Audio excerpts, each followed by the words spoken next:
The Secret Story of Hin. Chapter 3. The Watcher. As told by the brave Sinoe, Mississippi, 1843. The air hung thick with humidity and despair. They called me Sinoe. I was 12 then, but childhood was a luxury not afforded to those of us born in chains. My skin stretched taut over jutting bones, a map of starvation etched in flesh. My eyes, once bright with the innocent wonder all children deserve, had faded to the dull gray of spent ashes, eyes that had witnessed horrors no soul should endure. I was but one of 53 children trapped within the sprawling boundaries of the Jones Plantation, a place where cotton grew tall and futures withered. We ranged from toddlers barely steady on their feet to youths on the precipice of adulthood, though adulthood came brutally early for us. In 1840s Mississippi, plantation owners like Arthur Jones amassed fortune and power on our broken backs,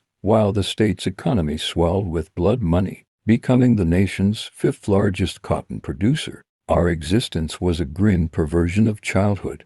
Our laughter, rare as rain in drought, gave way to silent tears and stifled screams. Boys and girls alike, we existed as property, as tools to be used and discarded. The smallest among us staggered under baskets of cotton bolls, their tiny fingers torn raw by the sharp husks. The older ones bore deeper wounds, some visible, most hidden beneath skin and silence. It was the year of the Great Flood, when the Mississippi River had swollen beyond its banks, destroying crops across the delta. Food grew scarce, and our already meager rations dwindled further. Masters grew more cruel when profits fell. That year, that cursed pivotal, hot year, was when the boy they called him arrived. He stood in its full fury, his skin paler than most of ours, streaked with dust, sweat, and the dark brown of dried blood. Fresh welts crisscrossed his back in a grotesque pattern, each lash mark a brutal signature of his journey. No words were needed, his flesh told the story. Then she stepped down from her carriage.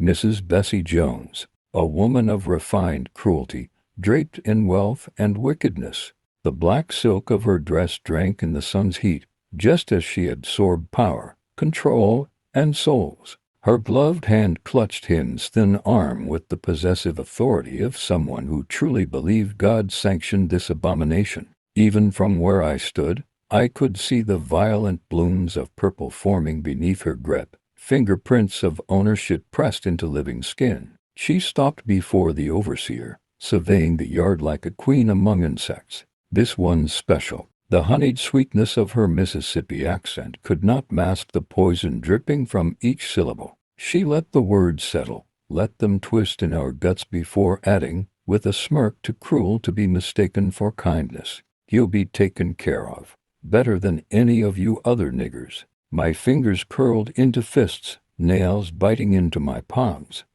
I knew what special meant in Mrs. Bessie's world. I had seen other special children disappear into that towering white mansion, into rooms filled with fine things, where cruelty came perfumed and clothed in silk. Some never came out, others did, but empty, hollowed, shattered in ways the lash could never accomplish. Mrs. Bessie had cultivated a particular taste for certain children, those with lighter brown skin, that hinted at a forbidden union, bright enough to entertain her, but never so bright they might escape the cage she built for them. The Jones Mansion, a Greek revival monstrosity of white columns and dark sins, stood as a temple to that rot. Inside those pristine walls, Hin's real suffering began. His room, and I use the word with a bitterness that turns my tongue to ash, was a lie built of fine things. A 4-poster bed, smaller than Mrs. Bessie's, but carved from the same mahogany, with sheets imported from Europe,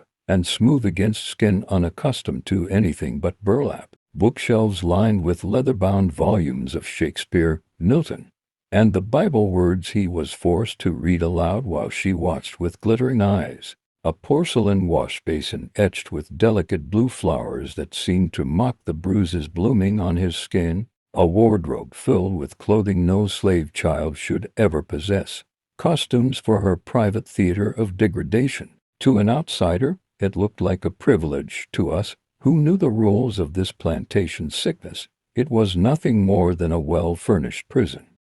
A stage, a place where Mrs. Bessie would play out her perversions of power, shaping him, breaking him, bending him into whatever sick fantasy suited her that night. Almost every night, as the plantation settled into its uneasy silence, she would come. The heavy scent of French perfume announced her before she arrived, but beneath the expensive oils and imported florals was the stench of brandy, thick and sour, clinging to her like a second skin. And him had nowhere to run. I know because I watched. I saw everything, hidden in shadows, silent as death. Learning, waiting, promising myself that one day I would break these chains just like Nat Turner did. "You're mine now," she would tell him, her bejeweled fingers stroking his hair with a tenderness that made my stomach turn. "My little gentleman, you're my pretty little nigger boy," she'd often say. What transpired after those doors closed he never spoke of directly, but I saw the evidence each morning, the vacant stare, the imperceptible flinch at sudden movements, the way he clutched that scrap of cloth, the last remnant of his mother's headwrap. That tattered square of indigo-dyed cotton became his talisman, a physical reminder of who he was beyond what Mrs. Bessie tried to make him. The history of the plantation itself was steeped in blood and betrayal. Arthur Jones, the original master, had been among the nouveau rich of Mississippi, men who'd amassed fortunes in the cotton boom of the 1830s. The state had expanded rapidly after the forced removal of the Choctaw and Chickasaw nations, opening millions of acres for cotton cultivation. In 1843, Mississippi held more millionaires per capita than any other state in the Union, wealth built entirely on our suffering. Arthur Jones had married Bessie Garland, daughter of a failed Virginia tobacco planter, more for her connections than affection. But Bessie proved more ambitious than her husband anticipated. Their marriage was a Cold War that ended only with Arthur's death, a death that came, as old Martha revealed to me, by Bessie's own hand. "Belladonna," Martha had whispered to me one night, her ancient fingers trembling as they crushed herbs for a poultice.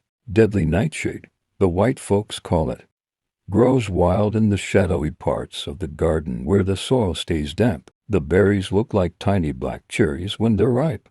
3 can kill a child, 10 can kill a man." Old Martha described how she had seen Mrs. Bessie collecting those berries, crushing them in the stillroom, steeping them like tea. Master Arthur was complaining of headaches. Martha continued, her voice barely audible. She brought him a special tea that night.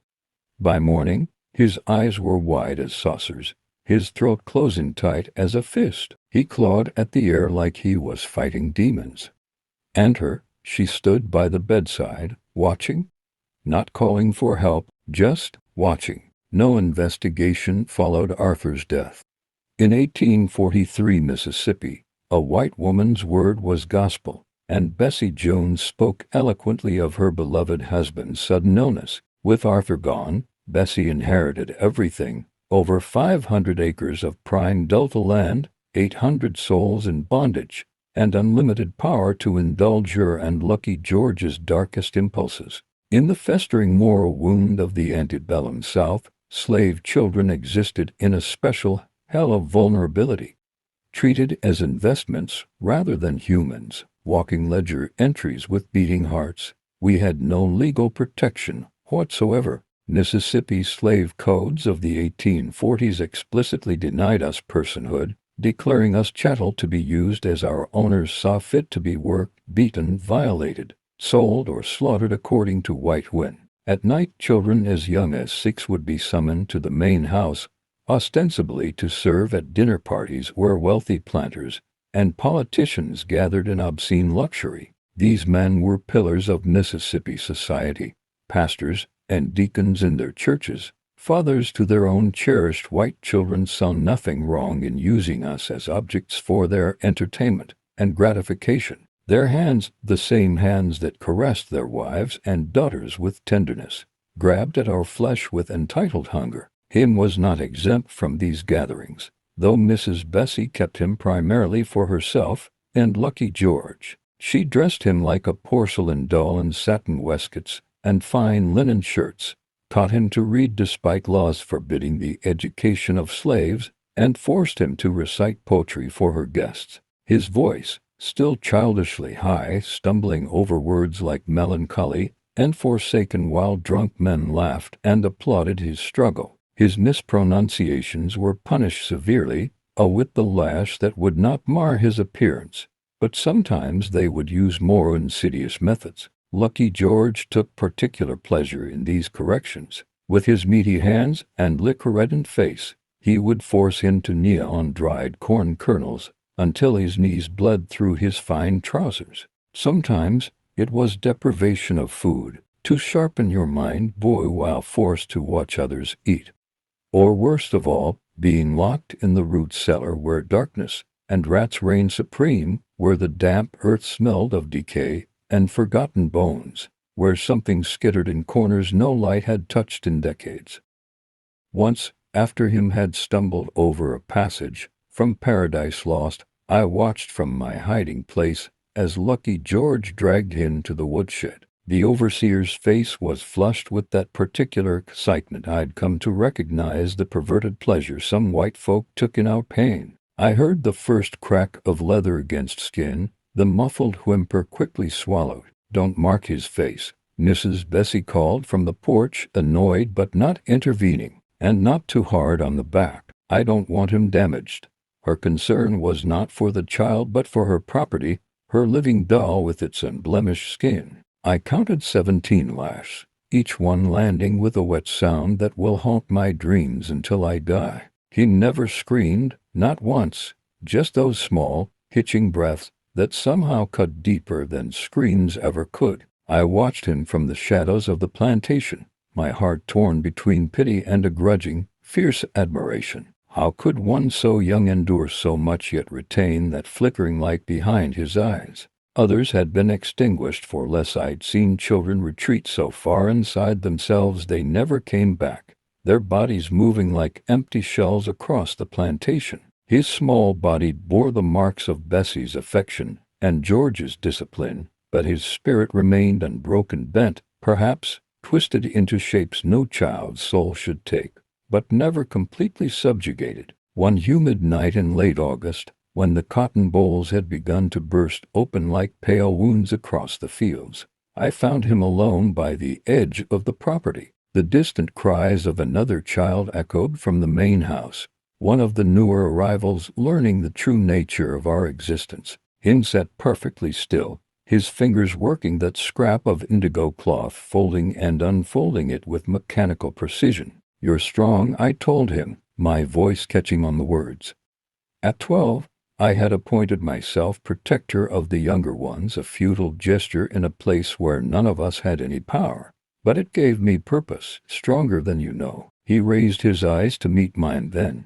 In the silver wash of moonlight, those blue ember eyes seemed to hold entire universes of pain and resilience. "Mama Kalisa said I'd rise," he whispered, the words carried away by the night breeze that rustled through the cotton fields.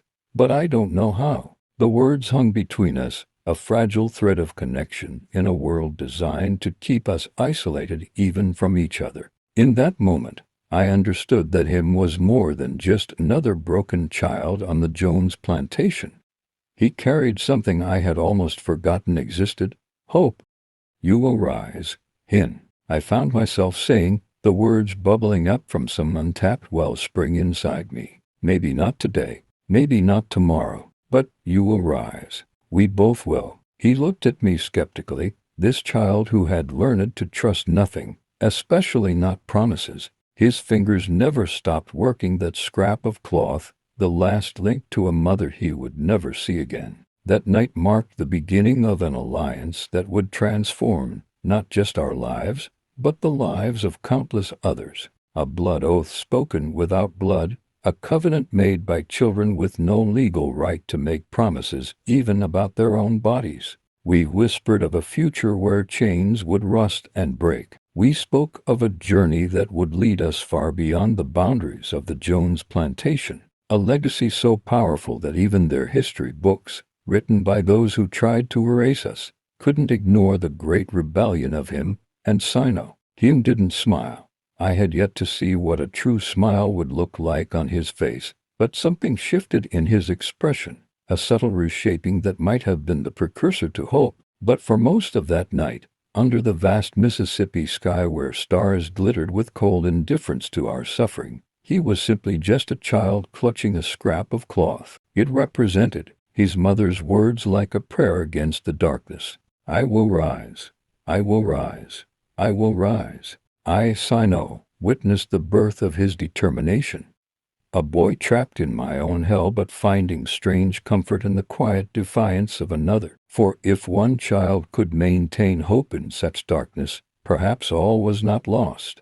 Perhaps we all contained that same capacity for survival, for resistance, for eventual liberation. As days bled into weeks, I became his shadow, his protector, when possible, his confidant in rare moments of privacy. I watched as Mrs. Bessie paraded him before guests, boasting of how well she had civilized him, how quickly he learned his letters, how beautifully he could recite Bible verses that spoke of servants obeying masters, the savage hypocrisy lost on her entirely.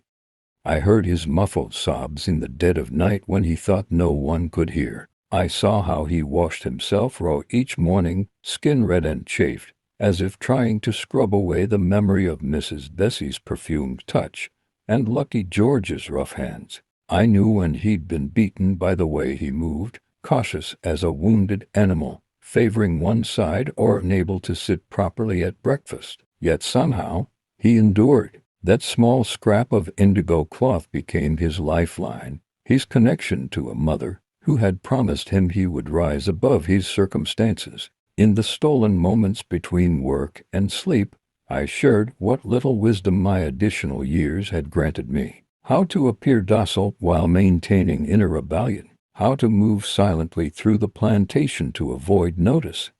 How to steal extra food without being caught. How to treat injuries with the plants that grew wild along the edges of the property. Knowledge passed to me by old Martha before consumption took her to freedom through death. In return, Him listened with an intensity that belied his youth. He absorbed everything, not just my meager teachings, but the rhythm of the plantation itself. He observed the patterns of the overseers, the weaknesses in the boundaries, the secrets that the white folks thought we couldn't understand. Despite his age, or perhaps because of it, he saw things differently. Where I saw only walls, he began to see cracks. Together, we survived day by day, creating a tiny pocket of resistance in a world designed to crush us. In whispered conversations beneath starlight, we allowed ourselves not dreams of freedom. Such dreams seemed too distant, too dangerous, but dreams of dignity, of small victories, of rising, in whatever way we could manage. The vast expanse of Jones Plantation contained hundreds of untold stories. Each life is a complicated narrative of suffering and survival. When I first brought him to meet the others who formed our makeshift family, I had no way of knowing the profound impact he would have on all our lives.